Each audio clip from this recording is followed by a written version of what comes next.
Welcome back. Costco Prime quick steak cook on the best pro charcoals you can buy. So these are leftover coals from last cook, and it's easy to put out the fire. Just close the lid and close all the vents on your Weber or any charcoal grill that you have. We're gonna cook this sucker real hot, right above the coals. They're all grayed over. Most of them kind of came that way, and there's some freshies over there that were kind of on the near top. So we don't have a lot of time. We're cooking some rice, steak on rice today, Japanese sauces and whatnot. So we're gonna do about 1 minute, turn, flip, flip, flip, and shoot for, let's go with medium rare. I know we're struggling to get there, but today, that's what we're going for. So we're gonna do a time lapse and update you at the end. All right, we're cranking about 103 degrees. And when you have this is the spinalis. There's probably a few other muscles in there. I just briefly closed the lid for about a minute, grabbed my amazing ThermoPro. So this is very squishy. You can see just super squishy. This is a little bit firmer. It's a different muscle, but it is still like about 100 degrees. So we're gonna continue to flip and just a little bit, get more some sear. This is hot and fast. I saw there's like a caveman style where you just put it on the coals. This is about as close as I'm gonna get before I get a whole bunch of, coal bits all over my beautiful prime steak. So when we cook lower, these coals obviously not touching the grate, and you only need about half of that, and it cooks a little bit longer. This fat renders a lot better. I think it's going to be delicious either way, but I'm going to try to do one more little quick over the fire. I don't really want it to catch fire, right? I kind of want to get a quick sear, get some layers of flavor, as Heath Rawls will say. I think that's the guy for how to barbecue right. And then I keep on scraping it off with the grill grate thing, or whatever this is, the brush, but let it burn out. I don't like the burnt flavor, but right now the way that I'm cooking, it's about I don't know, it's gonna be delicious, but it's different. All right.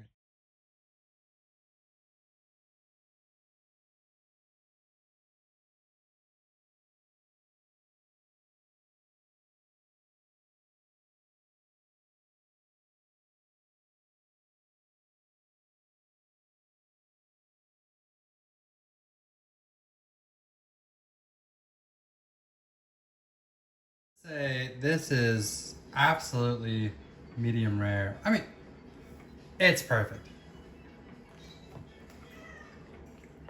It's so good. Sorry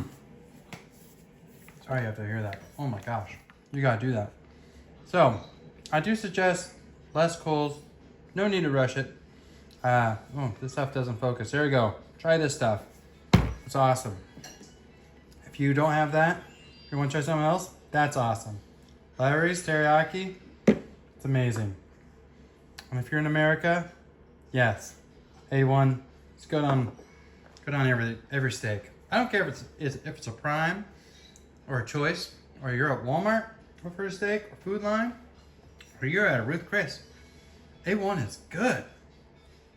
It's always good. It's a phenomenal steak product.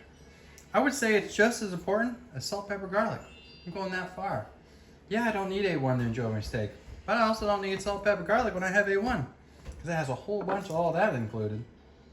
Number one ingredient is tomato puree, so that's pretty interesting. Then salt, spices, no pepper. Interesting. Anyhow, to recap, we had a phenomenal steak, seasoned with superfine pepper, salt, garlic, and some random rubs that I put in a grinder and crush. That's kind of what you see on top of that. I added way too many hot coals that were way too hot. So I'm right above. To prevent fire and burning the whole thing, I flipped, let the fire go down, move it to the side, and back and forth until I got the crust I wanted, moved it to the side, put the lid on for like a minute, flipped it, 1 minute, boom. Then we're rocking about 120. Carryover was minimal, and I did dust it with the same kind of spices on top, Seems to be at the spice level I like for salt and pepper. It's not overwhelming in any category. And then for my wife, make a bowl of rice, steak on top, and then this stuff is awesome. And I like to mix all three. And then if you had like sesame seeds or like chives or something, you can make it all fancy. But not on a Thursday after a long, painful day at work. So wish you all, goodness, wish you all the best. And until next time, hopefully this short works out.